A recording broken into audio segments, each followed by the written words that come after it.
कहते हैं कि एक गांव में गरीब बेवा औरत थी। उसका एक बच्चा था। उसने अपने बच्चे का एडमिशन करवा दिया, पढ़ाई करवाना शुरू कर दी। उसका बच्चा अच्छी तालीम हासिल करने लगा और कुछ सालों के बाद बहुत ही अच्छी तालीम उसने हासिल की और उसकी उम्र यूं ही बढ़ती रही। उसने बढ़ती उम्र के साथ अच्छी डिग्री हासिल की और अच्छी जॉब भी हासिल कर ली। एक दिन उसकी माँ ने कहा, बेटा अब तू जवान हो गया है, तुझे मैंने एक एक रुपया एक एक पैसा जोड़कर पढ़ाया है, लिखाया है।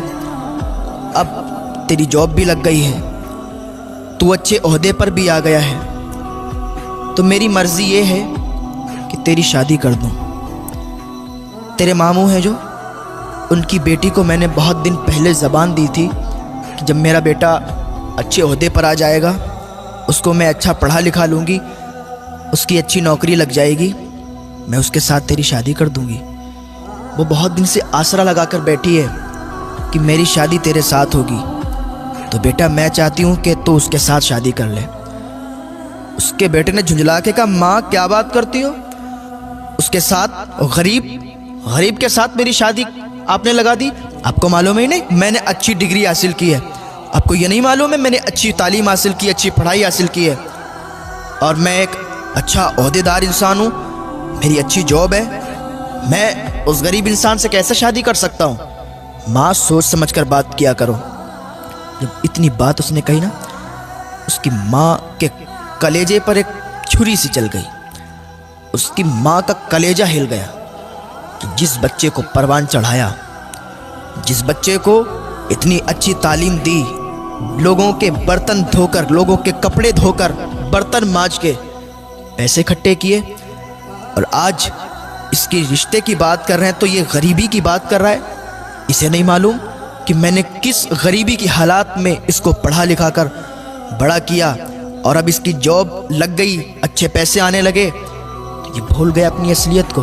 उसने अपने दिल ही में सोचा। जब उस तक बात पहुंची लड़की तक, लड़की बड़ी मायूस हो गई, उसका दिल टूट गया। इधर माँ का भी दिल टूट गया, उधर लड़की का भी दिल टूट गया।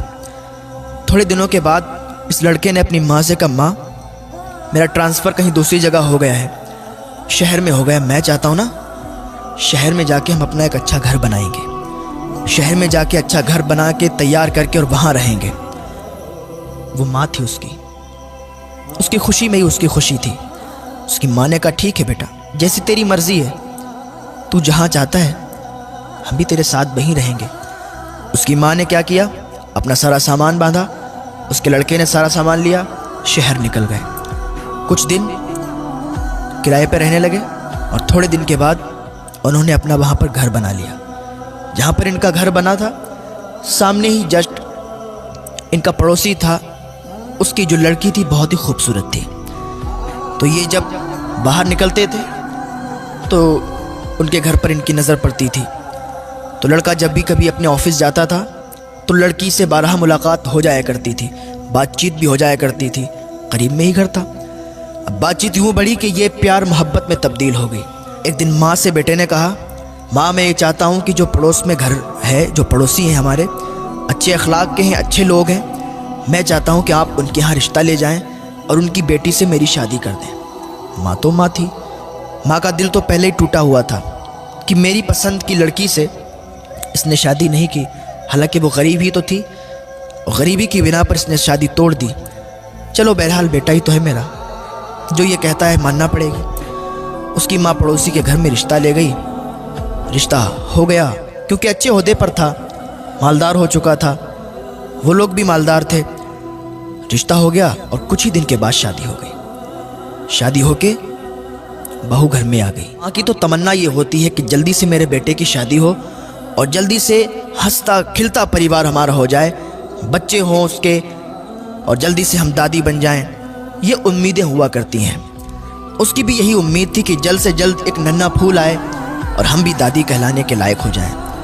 थोड़े दिनों के बाद उनके यहाँ एक विलादत हुई, एक बेटा पैदा हुआ। उसकी माँ बहुत खुश थी कि आज हम भी दादी बन गए, हमारे घर में हमारा पोता आया है। दादी बड़ी खुश थी और वो इतनी ज़्यादा उससे मोहब्बत करने लगी अपने पोते से कि नहलाना धुलाना खिलाना पिलाना सब अपने ज़िम्मे इसने ले लिया। एक दिन बहू ने अपने शौहर से कहा, सुनो मेरी एक बात, ये जो तुम्हारी माँ है इसको घर से बाहर निकाल दो। अब इसका रहना मुझे बर्दाश्त नहीं होता है। हर वक्त कहीं इधर से उधर, कहीं खांसना, कहीं कुछ। मैं ये चाहती हूँ कि ये घर से निकल जाए। उसके लड़के ने कहा, क्या बात करती हो, मेरी माँ है, मेरी माँ है, मैं उनको कैसे घर से बाहर निकाल सकता हूँ। लड़की ने कहा, अगर नहीं निकाल सकते हो तो उसे समझा दो कि वो सही बर्ताव करे, सही सलूक करे और ज़्यादा चहल पहल घर में ना रखे। उसके शौहर ने कहा, ठीक है, मैं अपनी माँ को समझा दूंगा। वो माँ जिसने बचपन में उंगलियां पकड़कर इसको चलाया, घुमाया कि एक दिन ये हमारा सहारा बनेगा, आज कहता है मैं उसको समझा दूंगा कि इधर उधर ना जाया करे, ज़्यादा बातचीत मत किया करे, शांति के साथ बैठी रहा करे। ये बेटा अपनी माँ के बारे में कह रहा है, अपनी दुल्हन से, अपनी बीवी से। वो बीवी दिखने में तो बहुत अच्छी थी, दिखने में तो हसीनो जमील थी, खूबसूरत थी, लेकिन दिल से साफ नहीं थी। थोड़े दिन ऐसे ही हिसाब चलता रहा। एक दिन उसकी बीवी ने कहा, ऐसा है सुनो, अपनी माँ को घर से बाहर निकाल दो, या तो वो रहेगी या तो मैं रहूँगी, और फैसला तुम्हें करना है, या तो उसे रखो या तो हमें रखो। उसके शौहर ने कहा, ठीक है, ऐसा करते हैं, हम किसी रिश्तेदार के यहाँ इनको भी थोड़े दिनों के लिए भेज देते हैं। बेटे ने क्या किया, अपनी माँ को अपने एक रिश्तेदार के यहाँ भेज दिया। उसकी माँ वहाँ रहती रही, काफ़ी दिनों तक रहती रही। जो माँ हो उसको अपने बच्चे की तड़प तो आती है, याद तो आती है कि मेरा बच्चा कैसा होगा। उसका बेटा कितना भी बड़ा हो जाए, कितना भी ओहदेदार हो जाए या कितना भी बूढ़ा हो जाए, माँ की नज़र में बेटा बच्चा ही होता है। उसको याद आई कि मेरा बेटा कैसा होगा, चलो चल के देख लेते हैं। अपने पोते की भी याद आई कि पोते को भी देख लेंगे, बहू को भी देख लेंगे, बहुत दिन हो गए रिश्तेदार के यहाँ। रिश्तेदार भी क्या सोचते होंगे कि यहीं रहने लगी, आके घर वालों ने निकाल दिया शायद। तो ये ख्याल इनके दिल में आया, घर से बाहर निकल आई और अपने घर पर पहुंची। दरवाज़ा बंद था, दरवाज़ा बंद था, कुंडी लगी हुई थी। दरवाजे पर दस्तक दी, दरवाज़ा खटखटाया, कुंडी खटखटाई, कोई रिस्पॉन्स नहीं आया, कोई आवाज़ नहीं आई। फिर दरवाज़ा खटखटाया, फिर कोई आवाज़ नहीं आई। दरवाज़ा थोड़ा तेज़ी के साथ खटखटाया, अंदर से दरवाज़ा खुला, बहू बाहर निकल के आई। कह गया, अच्छा तुम हो, मैं तो समझ रही थी पता नहीं कौन है, तुम फिर आ गई। उसने कहा, मैं इसलिए आई हूँ कि मुझे अपने पोते की बहुत याद आ रही थी, मुझे तुम लोगों की बहुत याद आ रही थी। मैंने कहा आप लोगों से मिल लूँ। एक माँ है, अपने ही घर में आने की इजाज़त चाहती है। इतने में उसका बेटा भी आ गया। बेटे ने कहा, माँ अब आ ही गई हो तो फिर आओ, अंदर आ जाओ। जब इतनी बात की तो अम्मा का कलेजा फट गया। ये मेरा बेटा, इसको मैंने अपनी गोद में खिलाया, इसने पेशाब जहाँ पर कर दिया तो उस गीली जगह पर इसे दोबारा नहीं लिटाया, मैं उस जगह पर लेटी और इसे सूखे में लिटाया। लेकिन आज ये अपनी माँ से कहता है कि माँ अगर आ ही गई हो तो आ जाओ। अल्लाह अकबर। माँ का दिल टूट गया, आँख से आंसू निकले, सैलाब की तरह आंसू बहने लगे।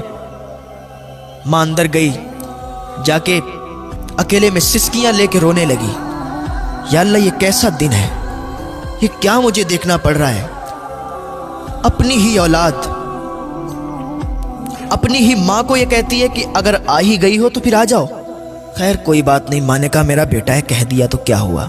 थोड़े दिन तक यूं ही चलता रहा। माँ अकेले में सिसकियां ले लेके रोती थी। एक दिन उसकी बीवी ने कहा, आज मैं आखिरी बार तुम्हें वार्निंग दे रही हूँ, आखिरी बार तुमसे कह रही हूँ कि अगर तुमने अपनी माँ को ना यहाँ से नहीं निकाला तो ज़िंदगी भर के लिए मुझे भूल जाना, ज़िंदगी भर के लिए मुझे छोड़ देना। मैं अपने घर चली जाऊँगी, अपने मायके चली जाऊँगी अगर अपनी माँ को तुमने मेरे घर से नहीं निकाला। उसके शौहर ने कहा, ठीक है, तुम तसल्ली रखो, मैं कुछ करता हूँ। उसने अपनी माँ को बुलाया, कहने लगा, माँ आज हम एक रिश्तेदार के यहाँ जा रहे हैं, आप तैयार हो जाओ और हम एक रिश्तेदार के यहाँ चल रहे हैं, बहुत दिनों से वो लोग बुला रहे हैं। माँ खुशी खुशी तैयार हो गई। मैंने कहा, ठीक है, अगर चल रहे हो तो चलो, मुझे कोई एतराज़ नहीं है। माँ तैयार हुई, बेटा तैयार हुआ, बहू तैयार हुई, पोते को तैयार किया और एक गाड़ी में निकल गए। यूं ही गाड़ी चलती रही और चलते चलते एकदम गाड़ी रुक गई। कहाँ पर? Old house. जब ओल्ड हाउस आया, माँ ने देखा ये ओल्ड हाउस। माँ ने समझ लिया कि यहाँ छोड़ने आए हैं। लेकिन माँ ने अपनी ज़बान से कुछ बात नहीं कही, कुछ नहीं कहा। बेटे ने अपनी माँ से कहा, माँ आज से तुम यहीं रहोगी, आज से तुम यहीं रुकना, यही तुम्हारा घर है। माँ ने कहा ठीक है बेटा, जैसी तुम्हारी मर्जी। माँ को ओल्ड हाउस छोड़कर बेटा वापस आ रहा था। उसको याद आ रही थी कि माँ को छोड़ आए। बीबी के कहने पर ऐसे उसके दिल में ख्याल आ रहे थे कि अभी एक आवाज़ आई। बीबी ने कहा रुको रुको, गाड़ी को रोको, देखो सामने ट्रक है। इतनी आवाज़ जब उसके कानों में आई, उसने ब्रेक लगाए। जैसे ही ब्रेक लगाए तो एकदम गाड़ी पूरी नाच गई और ट्रक के सामने आ गई और पूरी गाड़ी ट्रक से टकरा गई। गाड़ी चकनाचूर हो गई। उसकी बीवी वहीं पर मर गई और उसके बच्चे को कुछ नहीं हुआ, वो सही और सालिम रहा। और उसके पैर कट गए, वो लंगड़ा हो गया, अपाहिज हो गया। उसको अस्पताल भेजा गया, उसका ट्रीटमेंट करवाया गया। जब वो अस्पताल में था तो अपनी माँ को याद करता था, कहता था माँ तू कहाँ है, ओल्ड हाउस से जल्दी आ जा, माँ तेरी बहुत याद आ रही है, माँ मैंने तेरे साथ बहुत बुरा किया, माँ मैंने तुझे अपनी बीवी के कहने पर ओल्ड हाउस छोड़ा, मेरी माँ मुझे माफ़ कर दे, तू मुझसे मिलने के लिए आ जा। जब लोगों ने बताया उसकी माँ को तेरे बेटे के साथ ये हाल हुआ, उसकी माँ का कलेजा फट गया।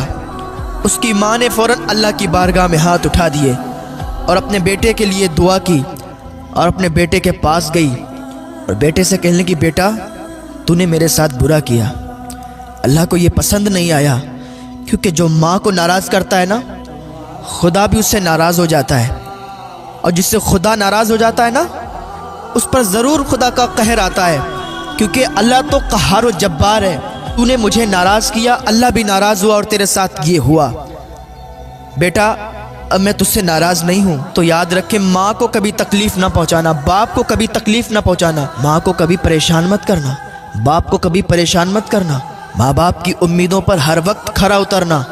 माँ बाप की ये तमन्ना होती है कि मेरे बच्चे जब जवान होंगे तो मेरे बुढ़ापे का सहारा बनेंगे। माँ बाप के बुढ़ापे का सहारा बन के भी दिखाओ। माँ बाप को सुकून दो, माँ बाप की खिदमत करो, माँ बाप की सेवा करो। अगर तुम माँ बाप की खिदमत करोगे ना तो जन्नत ज़रूर तुम्हें मिलेगी, क्योंकि जन्नत माँ के कदमों में है और बाप जन्नत का दरवाज़ा है। तो कभी माँ को भी नाराज़ मत करना, कभी बाप को भी नाराज़ मत करना। अगर अभी भी तुम अपने माँ बाप से नाराज़ हो ना, तो आज ही उन रूठे हुओं को मना लेना, अल्लाह तुमसे राज़ी हो जाएगा। और अगर तुमने अपने माँ बाप को नहीं मना पाया और वो इस दुनिया से रुखसत हो गए, तो फिर अल्लाह ही जाने कि तुम्हारे साथ क्या बर्ताव होगा। अल्लाह रब्बुल इज़्ज़त की बारगाह में दुआ है, अल्लाह नेक अमल करने की तौफ़ीक़ अता फ़रमाए, अल्लाह गुनाहों से बचने की तौफ़ीक़ अता फ़रमाए, अल्लाह वालिदैन की खिदमत करने की तौफ़ीक़ अता फ़रमाए। बहुत बड़ा मकाम होता है माँ बाप का, तो माँ बाप की इज़्ज़त करें, उनकी खिदमत करें। जब ये इस दुनिया से चले जाते हैं ना, तो फिर रेशम के तकिए पर भी नींद नहीं आती है। तो माँ बाप की इज़्ज़त करें, उनकी सेवा करें।